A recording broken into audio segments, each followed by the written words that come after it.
menos claro de qué se trata. Amalek apareció. Amalek era un pueblo nómada, ¿okay? Y por lo tanto había varias nómadas o distribuidos, ¿no? Un pueblo disperso. Solamente como una cosa histórica para que estemos todos en la misma página.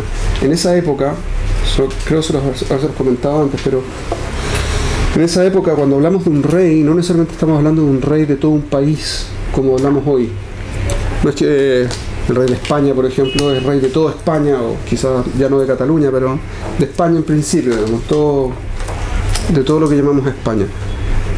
En esa época era mucho más como feudos, es decir, una ciudad importante, y en torno a esa ciudad la gente que vivía en la ciudad o en las afueras de la ciudad, eso constituía un reino, ¿ok?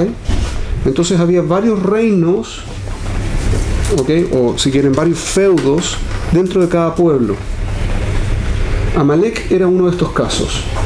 Estaba en una zona que era el sur del país, el sur de Israel hoy, ¿sí? En la zona del Negev y un poco hacia la península arábiga, y estaba distribuido en varias ciudades, no una ciudad, había varias ciudades distintas. Y vino Amalek, uno de estos grupos, porque vamos a ver que después Shaul, por ejemplo, va y ataca a Amalek, Shaul Amelech. Cuando ataca a Amalek, ataca una zona específica, pero Amalequín hubo en el tiempo de David Amelech y hubo en el tiempo de Shaul Amelech, y son de distintas partes, y son mencionados que no tienen relación, ¿okay? Y la cabana es que son de la misma raíz histórica, de la misma raíz genética, si quieren, pero o del mismo tipo de pueblo, la misma cultura, si quieren, pero no corresponden al mismo feudo. Entonces podía destruirse un feudo y que quedaran otros y siguen con el mismo problema. ¿Se entiende? Okay. Entonces vino Amalek de la península arábiga, ¿sí? Desde la zona de lo que hoy es Arabia Saudita, y vino a atacar a Israel, que estaba en el Sinaí, que está bastante más lejos, digamos. Si ustedes lo miran en el mapa, atravesaron un buen trecho para poder venir a atacar a Israel. Atacaron a Israel, y la historia en la Parashá es una historia muy curiosa. Que Moshe le pidió a Yoshua que hiciera la guerra al día siguiente, cosa que en sí es una cosa extraña. Las guerras en ese tiempo, cuando se habla de Milhamá en la Torá y en el Tanaj, no estamos hablando tampoco de una guerra del estilo de las guerras de hoy, que son una guerra que es una sola campaña grande que tiene muchas batallas. Una guerra es una batalla, ¿ok? Iban todos los hombres de una sola vez, atacaban unos contra otros, y los que ganaban, ganaban, y los que no, no. Y ese era el concepto de una guerra, ¿ok? Entonces una milhamá y una batalla es básicamente el mismo concepto.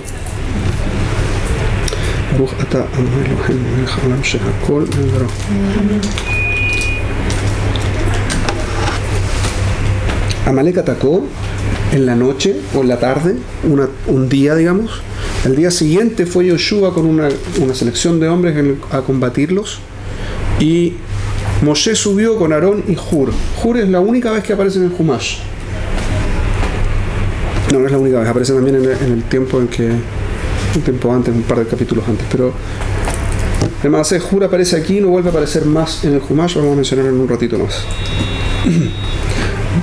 Van los dos a acompañar a Moshe. Moshe iba a rezar, y dice la parashá que mientras Moshe levantaba los brazos, Am Israel ganaba.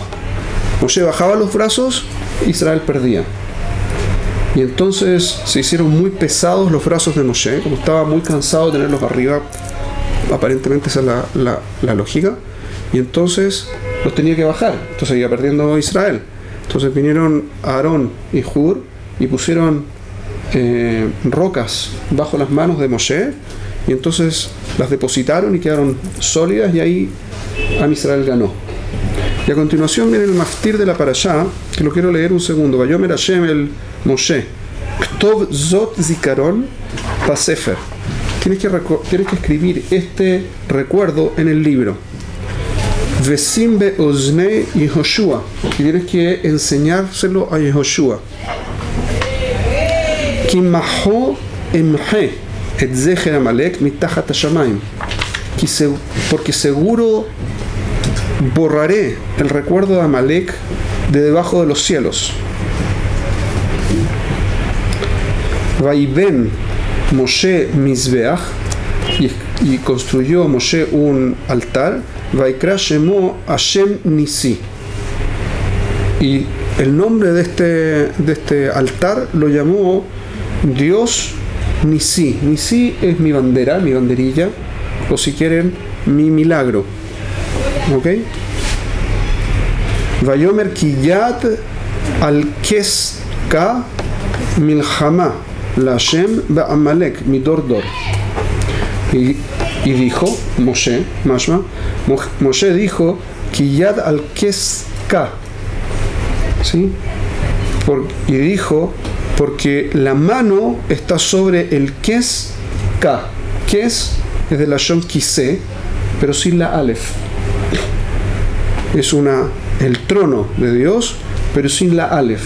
¿Cuánto vale la Aleph? 1.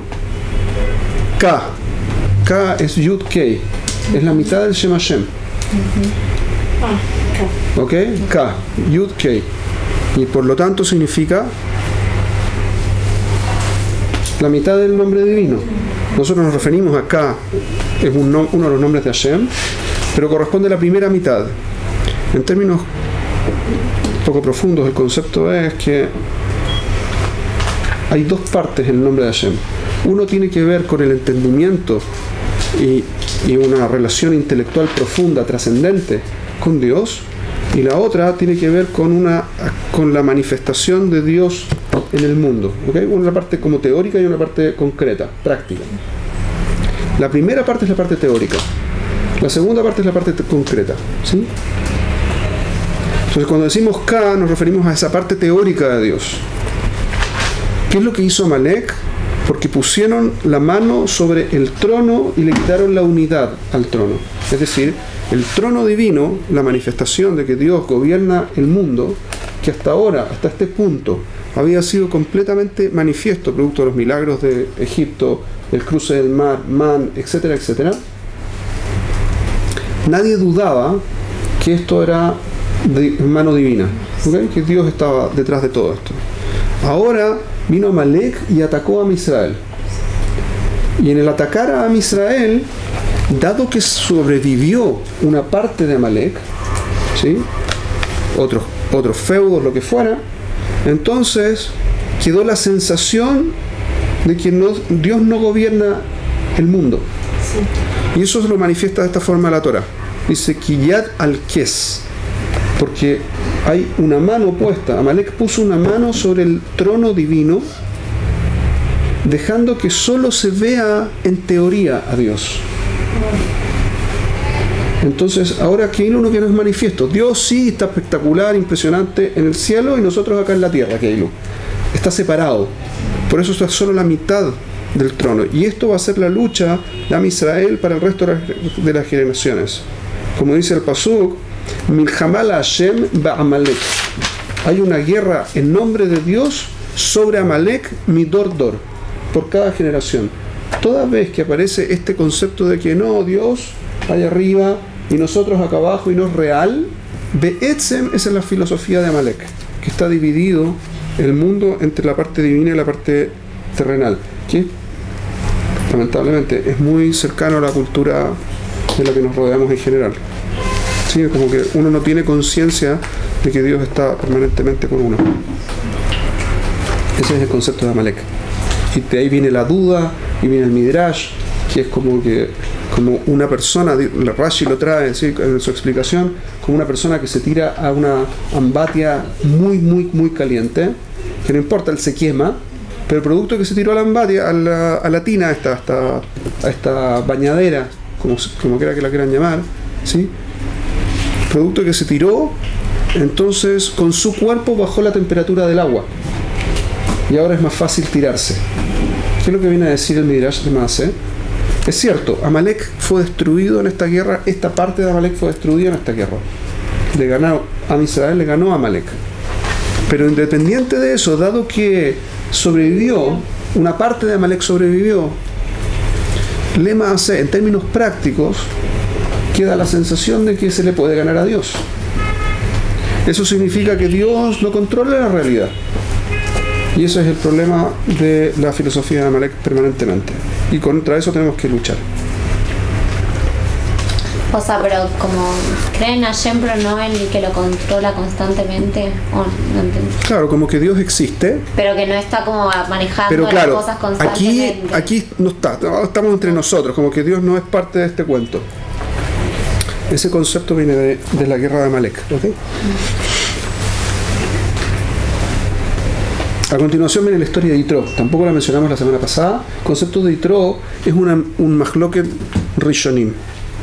Yitro era el suegro de Moshe.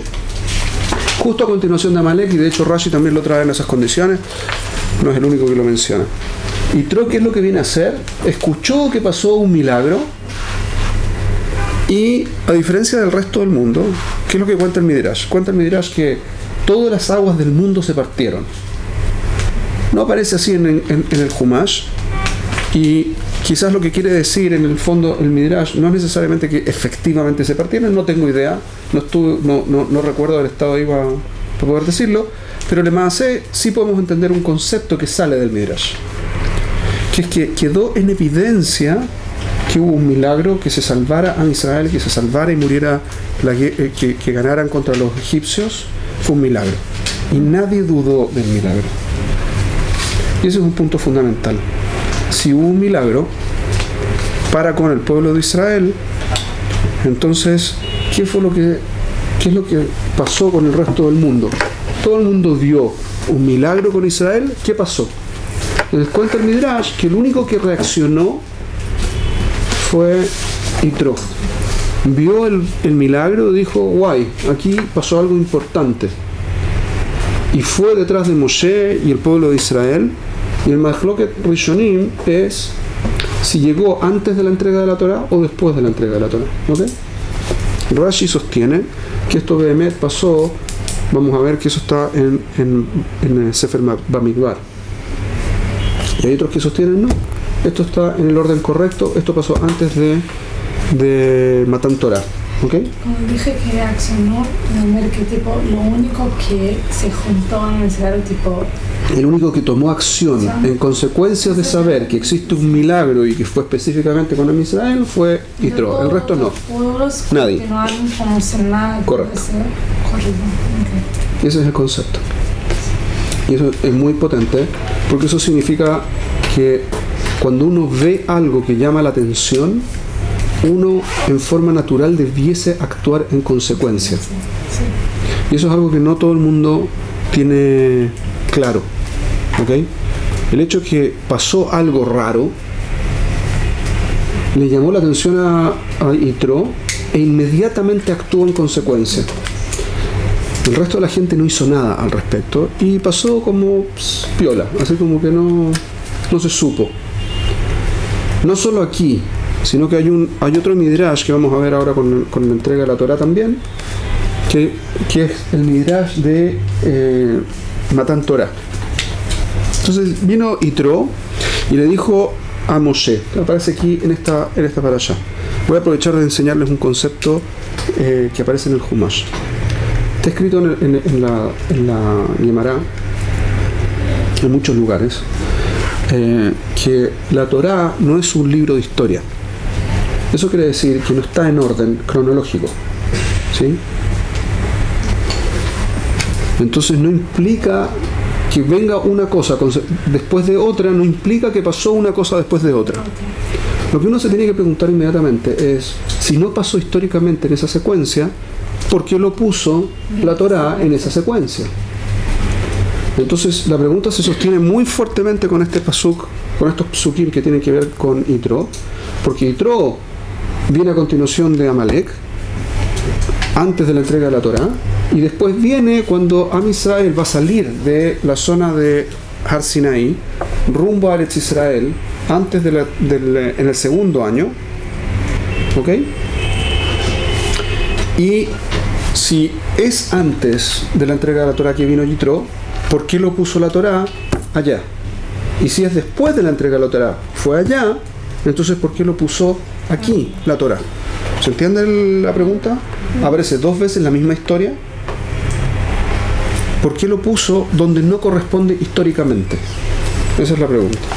Entonces lo que uno tiene que entender es que si el texto viene aquí, es no por un tema lógico de secuencia temporal, sino por un tema de relación temática. ¿Ok? El tema de aquí corresponde incluir una lógica. Hay una lógica para incorporar eso. ¿Cuál es la lógica normalmente? La lógica temporal. Pasó esto, luego pasó lo otro. Esto causó que pasara esto segundo. ¿Ok? Cuando no viene en secuencia lógica temporal, puede seguir siendo la misma lógica. Esto causó que viniera lo otro. No entendí. Voy al caso particular. Viene Yitro, a continuación de ¿qué? De la historia de Amalek.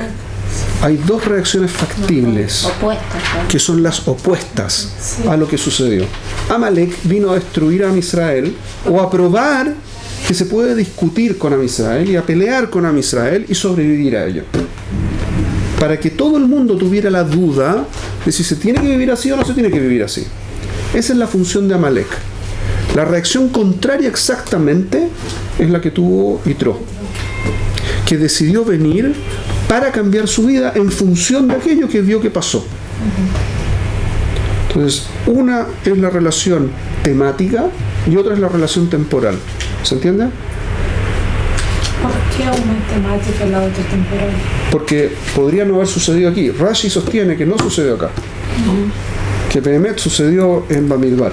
Entonces, se sostiene en el segundo año. Esta idea, entonces, que lo que está hablando de Yitro no tiene nada que ver con lo que se pasó, está contradiciendo que Yitro actúa en consecuencia a lo... No. Yitro actúa en consecuencia de lo que sucedió en el Sinaí. O de lo que sucedió en el agua. No me llané. Vio que sucedió algo muy extraño y en consecuencia actuó inmediatamente. Fue y se trató de unir al pueblo de Israel. Eso es lo que hizo Yitro. Hay 2 momentos en los que esto es interesante de incorporar en la historia. Uno es cuando la reacción de un pueblo entero es atacar a aquel que se distinguió. Entonces vino Yitro y mostró que existe la opción alternativa de unirse a ese grupo. Siempre ha existido la opción, no siempre, pero casi siempre existió la opción de incorporarse a Israel. Entonces, Yitro vino a mostrar justamente esa segunda tendencia. Esa es una lógica. La otra lógica es que Yitro estaba con todos y cuando vio que ahora venía el momento de ir a conquistar la tierra, decidió volver a Midian a ayudar a su gente para también hacer Kiruv y para acercarlos a la Torá. Y eventualmente también él volvió a vivir con Am Israel. Él o sus descendientes volvieron a vivir con Am Israel después. En ambas condiciones hay una lógica temática que incorpora. Una tiene que ver más con el tiempo y otra vez más con la temática. Pero lo que establece la Torá, el hecho que no es un libro de historia, es que no importa necesariamente el tiempo en que sucedió, sino la lógica por la que sucedió. Y eso es lo que le importa al texto. ¿Hasta aquí es claro? ¿Y por qué se utilizó su nombre justo a la perashá que recibieron Matan Torah? O sea, como que él recibió... Es interesante la pregunta. Sobre él. No tengo una respuesta que haya recibido, pero lo que yo por lo menos entiendo, pues, así lo vendo tal cual, lo que yo entiendo es que tiene que ver con lo mismo. La Torá fue entregada a un pueblo que quiere hacer un cambio en función de aquello que vive y experimenta. Como Yitro hizo un cambio en función de aquello que vivió y experimentó. No solo eso, sino en términos también de la lógica. Yitro, ¿qué fue lo que hizo? Llega, se presenta, viene a tratar de establecer contacto con Moshe nuevamente, Moshe lo recibe, etcétera, etcétera. Hizo Korbanot, dice la parashá, y el día siguiente salió a ver qué es lo que estaba haciendo Moshe. Y Moshe estaba juzgando al pueblo. Y era una fila interminable de gente esperando que Moshe lo juzgara. Yitro le dijo, ¿qué estás haciendo? Esto está mal. Le dijo al profeta ¿Sí? En un Lashitot, al profeta que acababa de recibir toda la Torá directamente de la boca de Akadosh Baruj Hu, viene a decir, estás haciéndolo mal. ¿Y Yitro creía en Hashem? No. Sí, obvio. Siempre creyó en Hashem. El primero que dijo, no, era idólatra y era sacerdote de todas las idolatrías, dice el Midrash, sabía todo de idolatría, era experto. Cuando vio que había algo que iba por encima de la idolatría, se asoció con eso y dejó toda la idolatría. ¿En Mitzrayim? No, la salida de Egipto. La salida de Egipto cuando se asoció con Amisrael. ¿Él se asocia así de repente? Sí. Yo pensaba que él se había asociado a Midá que Nedidá. ¿Por qué? Porque yo había estudiado que cuando él vio que Hashem cuando él vio que Hashem hizo que los Mitzrim se hundan en el mar, saltan todo el rehush, sí. Entonces él dijo, bueno, así como hay Midá que Nedidá, entonces hay justicia. Entonces la definición que dio Yitro sobre Hashem es que Dios es el Shofet, es el juez, y todo lo que el Shofet incluye, las Yud Gimel Midot que le incluyen a Hashem. Que no solo que es Shofet, sino que también es Rahman, como que él entendió que existía un Dios que era juez del mundo, y que había justicia y que la justicia venía de él. ¿Y cuándo sucedió eso? ¿Al cruce del mar? Sí, pero fue por el Midá que en el Midá, por otra cosa es la pregunta. ¿Cuál es la lógica específica que lo convenció de que Dios existe? ¿Qué fue? De repente Muchas cosas pasaron en eso mismo. El Midrash cuenta lo que usted está diciendo. Behemet, él vio Midá que Nedidá, ellos quisieron matarlos en el agua, viene Dios y los mata en el agua, ellos quisieron quitarle todo el rehush a Israel, vino a Mitzrayim, se muere y sacaron un montón de rehush de ahí. Claramente hay una equivalencia entre las dos cosas, claramente hay una cosa de Midá que Nedidá. Imaginan, eso es también. Pero no es lo único que vio. Era el primer pueblo que salía de Mitzrayim. Mitzrayim no permitía que los pueblos salieran, se escaparan los esclavos. Entonces, Kol Sheken, que no se iba a poder escapar un pueblo. No solo eso, era el poder más grande del momento y de repente se convirtió en nada. No solo eso, estaban las 10 plagas. No es que fueron las 10 plagas en Egipto y nadie se enteró. Todo el mundo sabía lo que estaba pasando. Entonces, había muchas cosas que vinieron a convencerlo. Probablemente este es un punto en particular muy importante, por eso lo trae el Midrash. Pero no es lo único que hay para decir al respecto. Además, él se asoció después del cruce del mar con Am Israel. ¿Okay? Y al día siguiente, Keilu viene a reclamar, están haciendo las cosas mal y no a cualquiera, a Moshe le dice. Y segunda cosa curiosa en la historia es que Moshe dice, qué buena idea. Y lo hace. Ahora lo curioso es que en Devarim Moshe relata de nuevo la misma historia. En Bamidbar se relata de nuevo la historia como que Hashem le dijo que pusiera a los 70 ancianos y el resto del sistema. Y en Devarim, cuando se relata este tema de la división que propuso Yitro, Moshe dice que fue una mala idea. ¿Qué es lo que vino a decir entonces? ¿Cómo funciona? ¿Se volvió loco el Humash y es lo que es contradictorio, Hasu Shalom? No, lo que viene a decir es que existen 3 lógicas distintas. Una lógica es la que implementó Yitro. Yitro dijo, si yo le pongo mucha carga al pueblo, el pueblo está buscando ahora Emet. Está buscando Emet y lo quiere aprender de aquel que tiene relación directa con Dios. Eso es espectacular. Pero cuando yo pongo un peso muy fuerte sobre eso, es probable que se cansen y eventualmente no busquen más el Emet, porque es pesado de hacer. Y si es pesado de hacer buscar el Emet, como no lo van a querer buscar, eventualmente se van a alejar. Y entonces es algo malo lo que está haciendo Moshe. No Minastam, que está haciéndolo mal porque está entregando un Shofet Emet. Ese no es el punto. El punto es que en el largo plazo, dado que tienen que esperar tanto para un juicio, ustedes saben lo que sucede con eso, cuando la burocracia es muy grande, entonces la gente desiste de intentarlo. Entonces ese fue el reclamo de Yitro.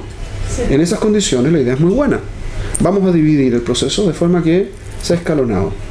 Dios estuvo de acuerdo, pero no bastaba con que Él estuviera de acuerdo en términos de que se pudiera hacer el escalonamiento. También se necesitaba contar con la ayuda divina para que eso funcionara. Y eso es lo que viene a hacer Akadosh Baruj Hu en Bamidbar. Y en Devarim, ¿qué es lo que sucede? Hay una tercera mirada sobre el mismo ejemplo. Am Israel. ¿Por qué Am Israel no peleó para mantenerse en contacto con Moshe? La pregunta es una pregunta dura. ¿Por qué Am Israel dijeron, qué buena idea, espectacular, ahora vamos a tener jueces entre medio? ¿Por qué? ¿Cuál es el problema que los atañe a ellos? Que tienen que esperar para buscar el Emet. ¿Correcto? Ese es todo el problema. De aquel que está esperando, si lo que me importa más es el Emet, ¿qué me importa esperar un poco más? Entonces la pregunta es, cada de cajón, el reclamo de Moshe es porque el pueblo no está dispuesto al sacrificio que requiere buscar el Emet. Y entonces están buscando una salida fácil para que no se sepa, por último, aunque no se sepa correctamente cuál es el Emet. Y eso es lo que va a traer el Midrash. Son 3 miradas, son 3 complementarias.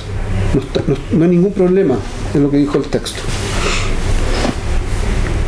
Pero Yitro nos muestra, por lo tanto, que independiente de que hay cosas que están dichas directamente de Akadosh Baruj Hu, yo tengo que usar la cabeza y tratar de hacerlo lo mejor posible. Y yo puedo encontrar que las cosas están mal. No hay ningún problema. Incluso que Akadosh Baruj Hu le habla directamente a Moshe. Moshe sigue siendo un ser humano y como tal puede cometer errores. O puede estar haciéndolo mal en alguna condición. Y por lo tanto, tengo que ayudar. Tercera cosa que yo aprendo notable de aquí es que él tomó responsabilidad social inmediatamente. Se asoció con Am Israel un día y al día siguiente tenía responsabilidad de lo que estaba viendo. Y eso lo marcaba como un líder. Esto es una cosa muy importante. Lo vimos también en los 48 caminos. Anavá. ¿Qué es lo que dijimos que era la Anavá? No es Anavá, es Anavá, no es Emet. ¿Qué es lo que? Pero es que buscaban la verdad. En la búsqueda soy irrelevante, lo que importa es que las cosas se hagan bien, que sea el Emet y no otra cosa lo que esté mandando aquí. ¿Qué es lo que vino a hacer Yitro? Se conecta inmediatamente con Am Israel y dice, aquí hay un problema, e inmediatamente actúa. Por lo tanto, tenemos que aprender en este concepto también. Cuando yo veo que hay un problema, donde sea que yo lo vea, si yo lo vi, Dios me lo mostró. Si Dios me lo mostró, yo soy responsable de él. ¿Qué significa que soy responsable? No necesariamente yo tengo que implementar un cambio, pero tengo que preocuparme de que el cambio se implemente, buscar a la persona apropiada, apoyar al que corresponda, levantar mi voz y decir que eso está mal. ¿Para qué?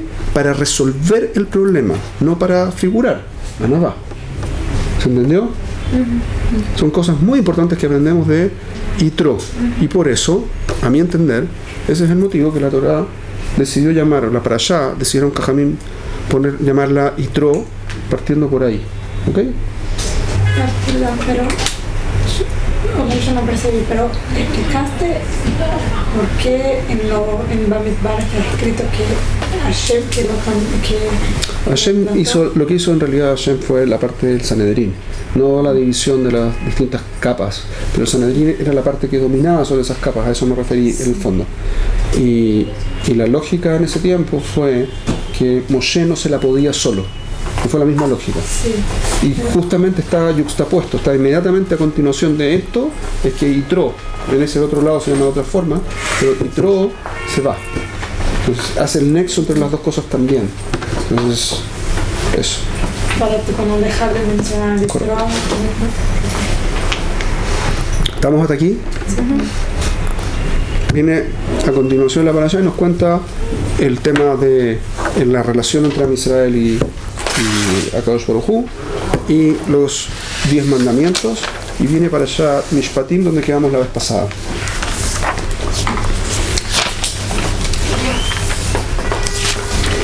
Los Mishpatim están divididos en todas las áreas de la legalidad judía.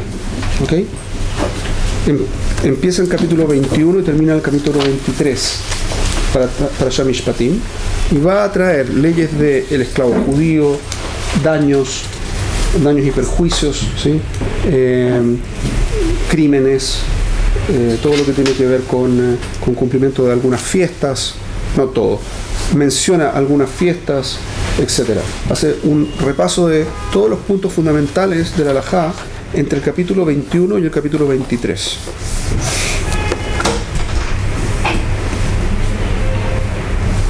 ¿Ok? Aquí en esta parashá, justamente en parashá Mishpatim, existe uno de los psukim más famosos de la Torá y peor entendidos de la Torá. Está el pasuk que dice Ain tajat Ain. ¿Dónde está eso? Ojo por ojo. Sí. Y diente por diente. Sí, todo, sí. Eso ya yo había recibido una explicación hace tiempo.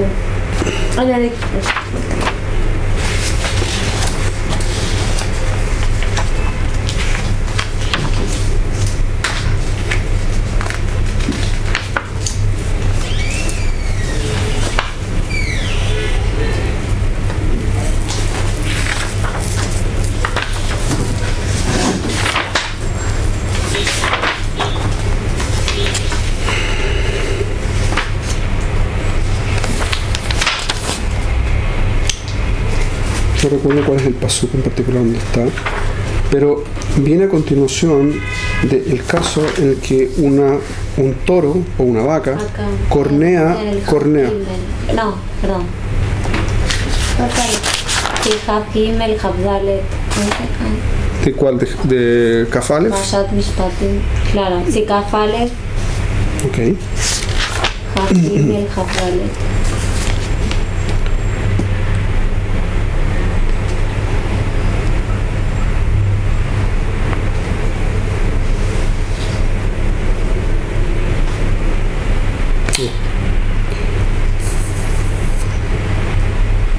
Entonces está contando la parashá, cuenta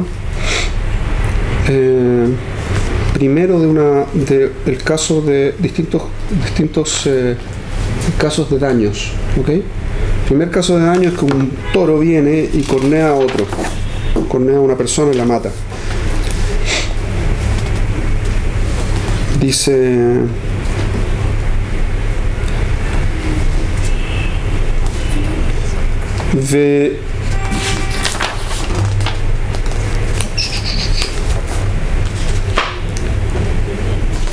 perdón,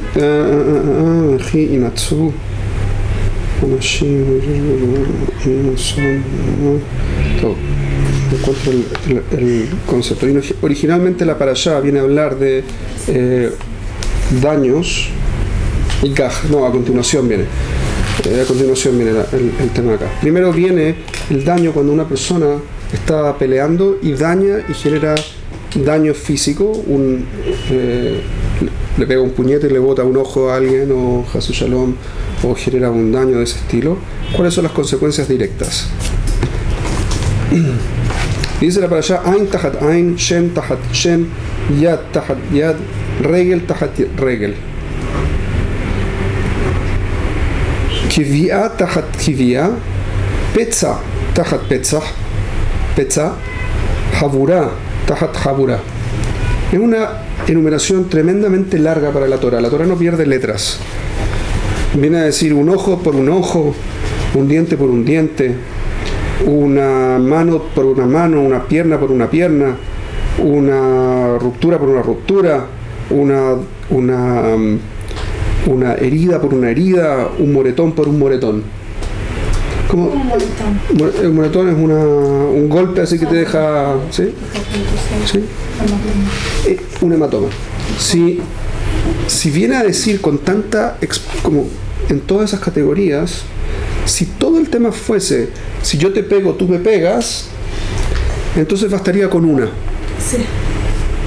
O quizás con dos, el más grande y el más chico. Peor todavía, porque dice la parashá a continuación: Veji yaque ish et ain avdo, y si va a golpear un hombre el ojo de su sirviente, o et ain amato, o si fuese la sirvienta también el ojo de la sirvienta, peshihata, ¿sí? Y queda liberado, la hafshi, y Shalehenu Tahat Eno. Va a ser liberado por su ojo. De in Shen Avdo o Shen Amato Yapil Lehavshi y Shalehenu Tahat Sheno. ¿Sí? Y si le bota un ojo, un diente, entonces también, o al sirviente o a la sirvienta, entonces también queda liberado. Veji igah shor ish o et isha vayamet vasakol isakiel ashor velo yaachel et besaro ubaal ashor naki veina im shor nagah u mitmol shilshom ve u ed bibaalav velo ishmerenu vehemit ish o isha ashor isakel vegam baalav yumat. Dice la parashá, ¿qué pasa si hay un toro ahora que cornea a una persona y la mata? Entonces hay que matar al toro o a la vaca y el dueño está libre. ¿Qué pasa si este era un toro que venía corneando hace tiempo? Se sabía que era un toro que se llama Moal, que ya se sabía, ¿sí? Entonces al toro hay que matarlo, pero el dueño también morirá. Dice la parashá, Im kofer yushat alav venatan pidion nafsho kehol asher yushat alav. Y resulta que a continuación dice que tiene que entregar un pidión por su vida, es decir, tiene que pagar una compensación monetaria para salvar su vida. Continúa la parashá y viene a decir de nuevo el mismo lashon. No voy a seguir porque vamos a demorarnos mucho, pero viene a usar el mismo lashon de Ain Tahat Ain, Shen Tahat Shen, Bejule. Vuelve a usar el mismo tipo de lashon para referirse al daño del animal. Si el animal daña, un animal daña a otro, entonces hay que usar un animal por el otro. Y sabemos que eso significa el pago. Así que lo que viene a decir antes, por una regla de las 13 reglas con las que se interpreta la Torá, sabemos que lo que viene a decir acá no es que hay que botarle un ojo al que botó un ojo, ni una mano al que botó una mano, ni un moretón al que botó un moretón. Como eso no tiene nada que ver. Hay un pago compensatorio que hay que dar, que es el valor de un ojo, el valor de una mano, el valor de un moretón, el valor de lo que fuera. ¿Cómo se calcula el valor? Muy curioso. Tengo que pagar lo que vale tener un ojo. ¿Cuánto vale tener un ojo? No se puede pagar. A ver. Si al que perdió el ojo es un pintor y vive de sus ojos, entonces el dinero que tienes que pagar por ese ojo es mayor que si no lo... No. Algo así era. No. Perdón. Cuando se pone en el mercado un esclavo, ¿cuánto se paga por un esclavo con los dos ojos? X. ¿Cuánto se paga por un esclavo con un solo ojo? X menos algo. El valor del ojo es la diferencia.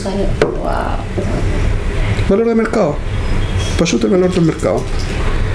¿Por qué esto y no más? Porque hay 5 pagos que están explicados acá. Son 5 pagos que hay que hacer. Uno es el valor del ojo atzmo. Eso es una cosa. Pero hay que pagarle porque se mejore. Y hay que pagarle la bushá, la vergüenza de no tener un ojo, que también tiene un valor. Y hay que pagarle el pago compensatorio por el tiempo que no puede trabajar. Y hay que pagarle un sueldo por el tiempo que no pudo pagar. O sea, no es stam el valor del ojo. El ojo se evalúa como el ojo independiente del resto de las cosas que también hay que pagar. ¿Ok? Entonces, por eso digo, este es un tema que normalmente no se entiende y por lo tanto viene a decir que esto es la ley como lo llaman, la ley del talión, ojo por ojo y diente por diente, ¿sí? Pero es porque era así en el mundo mesopotámico. En el mundo mesopotámico correcto. Sí se aplicaba de esa manera, pero sí, tiene esa concepción. O sea, entendido como... A mí no me queda claro tampoco que haya sido así en el tiempo mesopotámico. ¿Por qué? Primero que nada, es una comparación de textos. El código de Hammurabi aparece de esta forma y en el código de la Torá aparece de la misma forma aparentemente. Hay pequeños cambios textuales, pero son casi irrelevantes, vamos a decir, ¿sí? No es irrelevante, pero vamos a suponer que es irrelevante. El punto es que cuando yo digo eso, yo estoy suponiendo que en el código de Hammurabi, cuando le botaban un ojo, le botaban un ojo. Y entonces vengo a decir, en el texto dice ojo por ojo. En otros textos, en otras ilustraciones sale el castigo. ¿El castigo era botarle un ojo? Sí. A mí no me queda claro, yo no lo he visto. Puede ser, no digo que no, a mí no me queda claro. ¿Por qué no me queda claro? Porque no lo he visto, obviamente. Pero aparte de eso, porque así como se malinterpreta este texto, puede ser que se esté malinterpretando el otro.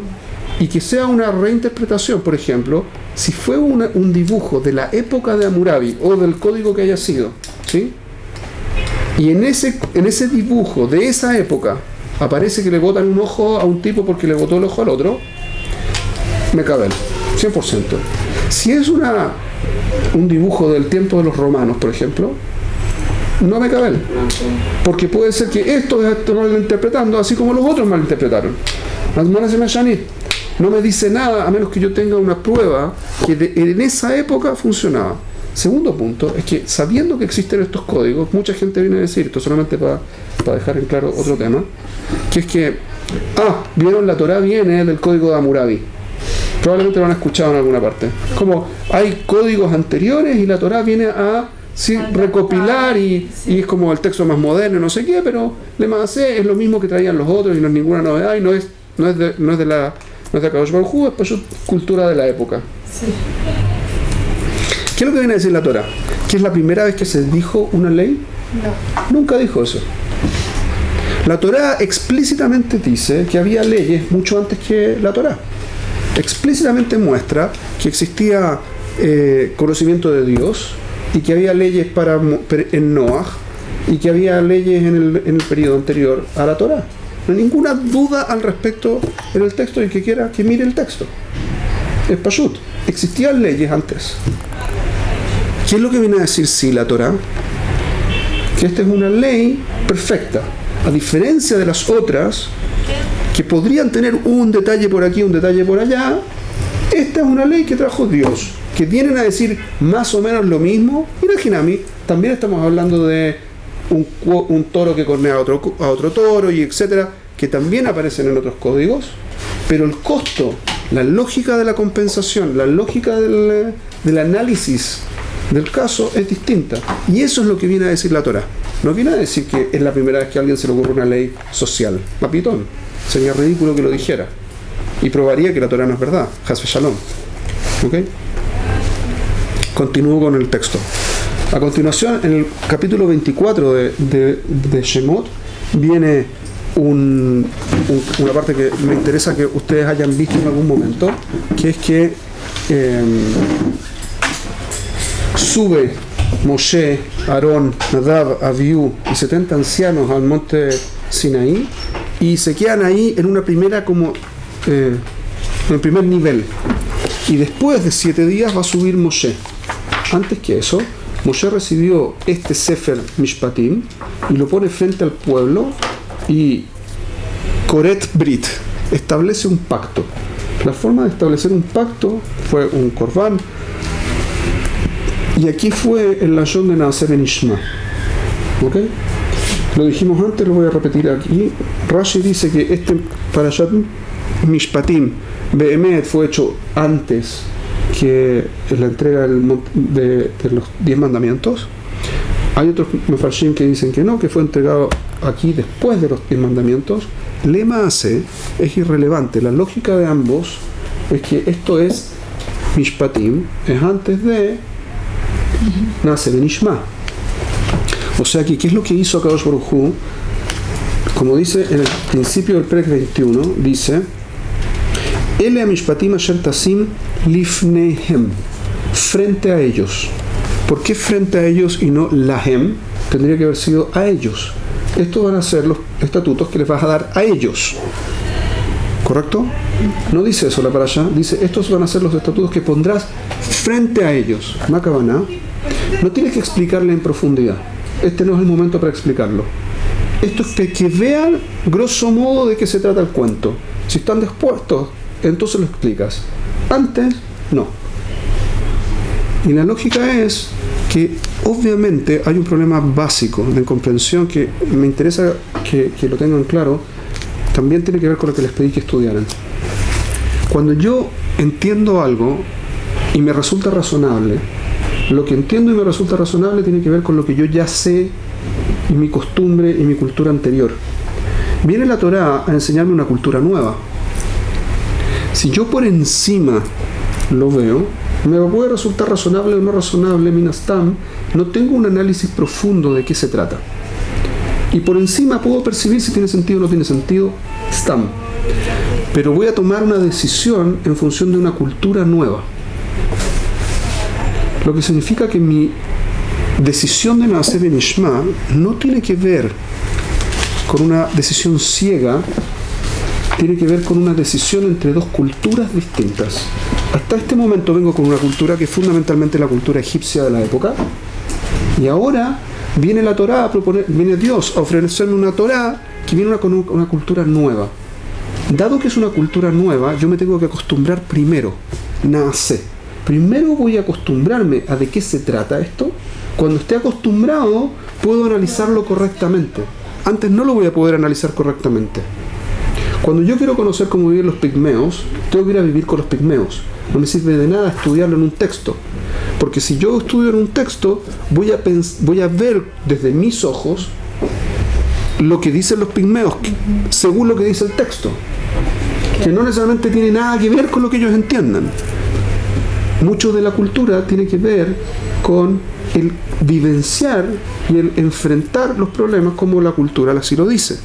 Así que yo primero tengo la necesidad, para poder imbuirme de la cultura nueva que trae el texto, necesito primero Naaseh y después Nishma. Después voy a poder entender. Antes no puedo entender. ¿Se entiende este concepto? Sí. Yo puedo estar equivocada, pero a mí me parece mucho que lo que se pasa hoy en día cuando hablamos de los casamientos con más de una persona en la época de la Torá. Hoy en día, cuando vamos a intentar entender esto, jugamos mal, justamente porque estamos acostumbrados con la cultura occidental. Correcto. Que le basea cómo esto es raro y feo. Correcto. Pero si vivísemos en el tiempo de la Torá, sí, 100%. Es uno de los ejemplos, unos muchos ejemplos. Además, eso es lo que pasa con la mayor parte de las leyes de la Torá, que cuando no se entienden suenan como arcaicas y tremendas. Ejemplo, los korbanot, ejemplo, lo que sea, digamos, como las leyes, por ejemplo, de criminalidades, etc. Son montones de leyes que se entienden desde el mundo occidental, que es lo civilizado de hoy, que es lo que son arcaicas y no tienen ningún sentido. Ahora, uno las empieza a analizar un poco más en profundidad, sobre todo metido dentro de una lógica. Les voy a dar un ejemplo muy simple, muy interesante. En el mundo occidental hablamos de los derechos del ser humano, particularmente el derecho a la vida, ¿correcto? Todo el mundo dice derecho a la vida. Ok, viene un ser humano y mata a otro. Imagínense cualquier situación, no tengo para qué entrar en detalle. Un ser humano viene y mata a otro. ¿Qué dice la Torá? Si en caso que yo sepa que tenía la intención de hacerlo y su valoración del otro es como la valoración de la Torá, entonces tiene pena de muerte. ¿Qué significa eso? No es que yo tengo pruebas de que lo que podría haber pasado es que es más convincente una cosa que otra. No. Yo tengo que tener testimonio que él mismo sabe que lo que está haciendo tiene pena de muerte. Y en esas condiciones mató. Y está de acuerdo que la pena de muerte es la correcta de tener, aparte. Cosa que es una situación extrañísima. En Masejet Makot viene este caso. Imagínense lo siguiente: viene un tipo y mata. Y no tengo testigos de que el tipo mató. ¿Lo puedo matar? No. ¿Por qué? Tengo idea de lo que pasó. Ah, pero tengo toda clase de pruebas de que no tengo idea de lo que pasó, no puedo matarlo. No se puede hacer. ¿Cuándo sí lo puedo hacer? Cuando hay dos testigos que le vinieron a decir: no mates a Juanito. Pobre Juanito siempre. No mates a Juanito porque sabes que está prohibido por la Torá, y si lo matas tienes pena de muerte. El tipo dice: no me importa, sé que tengo pena de muerte, no me importa, lo mato igual, y lo mata antes de una cantidad de segundos muy limitada, creo que son 4 o 7 segundos, no me acuerdo exactamente, pero digamos que fuese un minuto. El tipo acaba de declarar sobre sí mismo que tiene pena de muerte. Eso es lo que lo hace punible de pena de muerte. Sí, porque ella no se ponía con esto. Entonces, ¿qué es lo que significa? Y yo tengo testimonio de que así fue. Entonces, ¿qué es lo que estamos diciendo en el fondo? No estamos diciendo que hay pena de muerte, por ejemplo, cuando hay un jurado que está de acuerdo en que la persona tiene pena de muerte. Porque si el jurado está todos de acuerdo, 71 sabios se ponen de acuerdo que el tipo tiene pena de muerte, está libre. Pues no puede ser. Tiene que haber alguien que no esté de acuerdo. Porque si están todos de acuerdo, hay algo raro en el juicio. Es demasiado evidente, no puede ser. A menos que el tipo haya declarado be'atzmo, ¿sí?, ante testigos, y vienen los testigos y presentan el caso y sabemos que no hay ninguna opción, efectivamente así fue. ¿Qué es lo que me dice del tipo?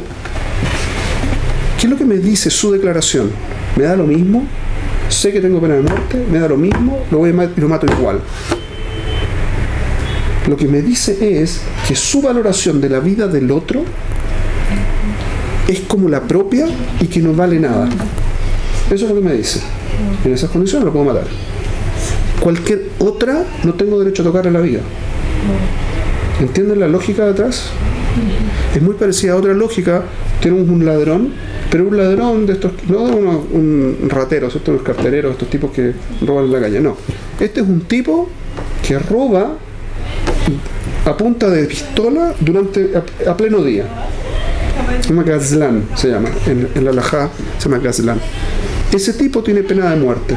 O sea, no tiene pena de muerte. Si yo lo veo y tengo que defenderme, lo puedo matar. ¿Por qué? Porque él está dispuesto a matarme. Puede ser que tenga menos armamentos que yo, pero yo puedo matarlo. ¿Por qué? Porque él está dispuesto a matarme.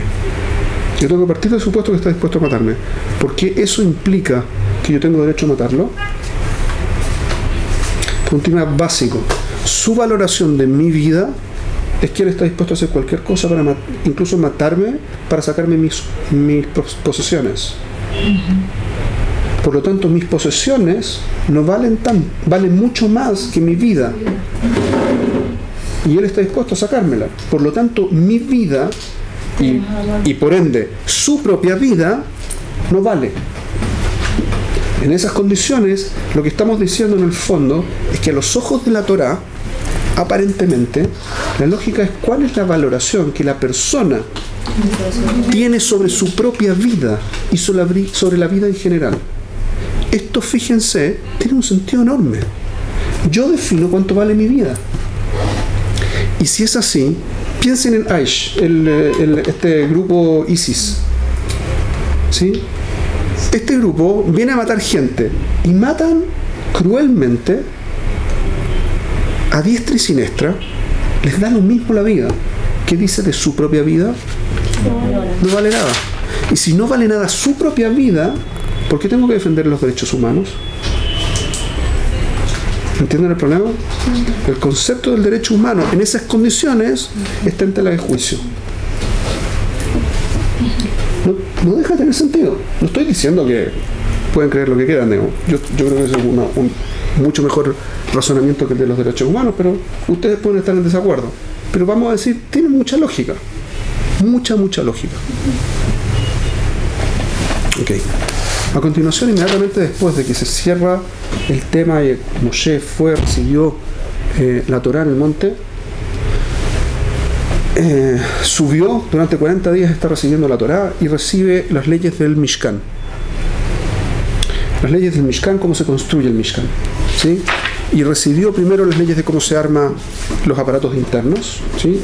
El lugar donde se van a guardar las tablas del testimonio, ¿sí? Las tablas de la ley, y después el Arón HaKodesh y la cubierta, etc. Y de ahí fue hacia el exterior el resto de los Keilim. Y después, en una segunda para allá, viene a enseñársenos de cómo se construye en la estructura física del Mishkan y después cómo se viste a los Kohanim. Al final del proceso de vestir a los Kohanim, viene la Torá en les dije a ustedes Hafdalet, ¿no? Hafdalet no. Lamet Aleph. El Lamet Aleph, sí, Lamet Aleph viene, dice Vaidaber Hashem el Moshe Lemor Re'e Karati Leshem Betzalel Ben Uri Ben Hur le Mate Yehuda. Llamé a esta persona que es el hijo de Hur de Mate Yehuda. Es el nieto de Hur. ¿Quién era Hur? Uno de los dos que llevaron a Moshe a sostener los brazos en el tiempo de combate con Amalek. Hur no aparece más. ¿Por qué no aparece más? El Midrash nos cuenta que antes de ir donde Moshe, fueron donde Hur a pedirle que hiciera un ídolo en lo que viene inmediatamente, que es el tema del becerro de oro, el Egel Azav.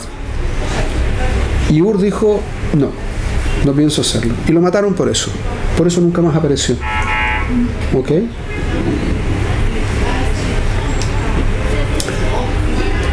Y trae la parashá que Hashem a él le dio 4 regalos. Dice, Ba'amale oto ruach elokim bechochma ubitguna ubeta'at bechol melachá. Que le dio Jochma, Binah, Idat, Chabad, ¿sí? El concepto Chabad, Het, Bet, Dalet, Chabad, y en todas las melajot.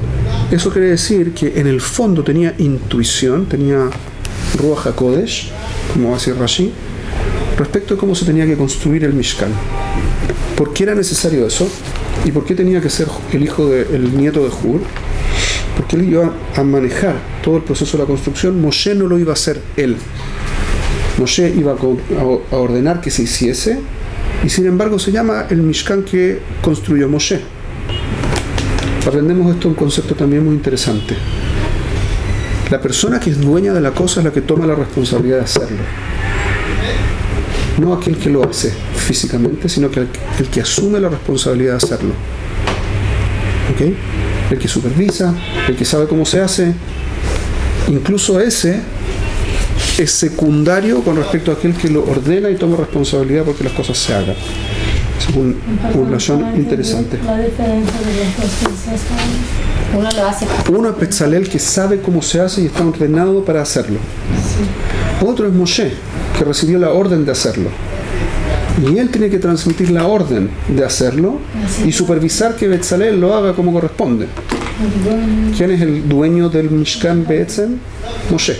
A pesar de que el otro lo hizo prácticamente, Moshe es el responsable de que se haga, y por lo tanto el Mishkan se llama en el nombre de Moshe y no en el de Betzalel, incluso que Betzalel fue comandado específicamente para ello y que es el que sabía cómo hacerlo, etcétera, etcétera. ¿Ok? En todos los casos de liderazgo es así. Correcto. Pero no solamente en el liderazgo. Esto estamos hablando de la responsabilidad que recae sobre la persona. Si usted decide hacer algo, entonces usted toma las acciones incluso para decidir. ¿Se acuerdan lo que habíamos dicho antes? Uno tiene la responsabilidad de, cuando uno ve un problema, resolverlo. ¿La resolución implica que yo tengo que hacerlo con las manos en la cosa? No.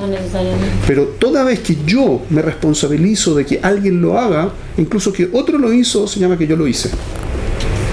Independiente que no se llame que yo soy el líder de la cosa. Lemase soy. Lemase soy el que la hizo. Independiente que no lo hice prácticamente. ¿Se entendió? Ese es el punto que quería hacer. Ayúdate. Por ejemplo, tiene un problema en su dirá por algún motivo. Esas cosas que pasan a veces, ¿sí? Tienen algún problema de lo que fuera. Si ustedes ven el problema, ustedes tienen que resolver el problema. De ustedes depende. Dios lo puso ante ustedes. Y por lo tanto tienen que ponerse a resolverlo. No reclamar que alguien venga o esperar la salvación de algún otro lado. Tienen ustedes que resolver los problemas. Viene una advertencia sobre Shabbat y viene la historia del becerro de oro. La historia del becerro de oro la vamos a ver la próxima.